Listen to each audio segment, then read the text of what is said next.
আপনি ভারতীয় জনতা পার্টির জেলা পরিষদের মনোনীত প্রার্থী। এখন বর্তমানে ইরানি হাই স্কুলে আছেন, ভোট গ্রহণ প্রক্রিয়া চলছে। কেমন ভোট গ্রহণ প্রক্রিয়া চলছে? প্রথমত আপনার চ্যানেলের মাধ্যমে সবাইকে সালাম এবং নমস্কার, এবং আপনাকে এবং আপনার চ্যানেলকে অনেক অনেক ধন্যবাদ।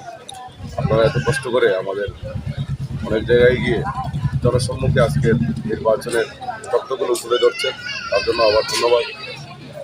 আমি আমার কয়েকটা সেন্টারে গিয়েছি এখন পর্যন্ত। আমার কনস্টিটিউয়েন্সিতে যেগুলো রয়েছে, যুবরাজনগর, পূর্ব এজাগরা, পশ্চিম এজাগরা, এখন ইরানিতে এসছি, মানুষ স্বতঃস্ফূর্তভাবে তাদের মতদান ভোট, পবিত্র ভোট তারা দান করছেন। এবং যতটুকু সাড়া পেয়েছি মানুষের সঙ্গে কথা বলে, দেখা করে, মানুষের যে মুখে যে হাসি, সেই হাসিতেই বলে দিচ্ছে আমাদের জয় নিশ্চিত, আমার জয় নিশ্চিত। শুধু সময়ের অপেক্ষা। মানুষ তার মতদান যে পবিত্র ভোট দান করছেন, মানুষের মুখের দিকে চেয়ে বোঝা যায় যে মানুষ সরকার পক্ষে দিচ্ছে। এবং আমার আশা বিকাল পর্যন্ত, আমাদের 4টা পর্যন্ত ভোট গ্রহণ করা হবে, রাত্রে 7টা 8টা পর্যন্ত। কিন্তু আমাদের যারা ভোটার রয়েছেন তাদেরকে অনুরোধ করবো 4টার ভিতরে আপনারা লাইনে ঢুকে পড়বেন, সেন্টারে চলে আসবেন। এবং যারা এখনও ভোট দেননি, যারা ভোট দিয়েছেন তাদেরকে ধন্যবাদ জানাই। এবং এখন পর্যন্ত যারা আপনাদের পবিত্র মূল্যবান ভোট দেননি, আপনাদের কাছে আমার অনুরোধ থাকবে আপনাদের মূল্যবান এবং পবিত্র ভোটটা সরকার পক্ষে দেবেন, উন্নয়নের পক্ষে দেবেন।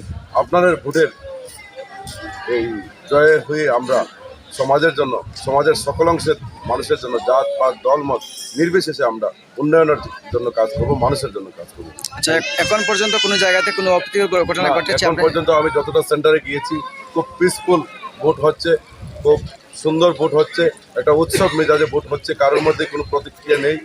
এই একদম সুন্দরভাবে, স্বতঃস্ফূর্তভাবে মানুষ তাদের ভোট দান করছে, কোনো বাধা বিপত্তি নেই।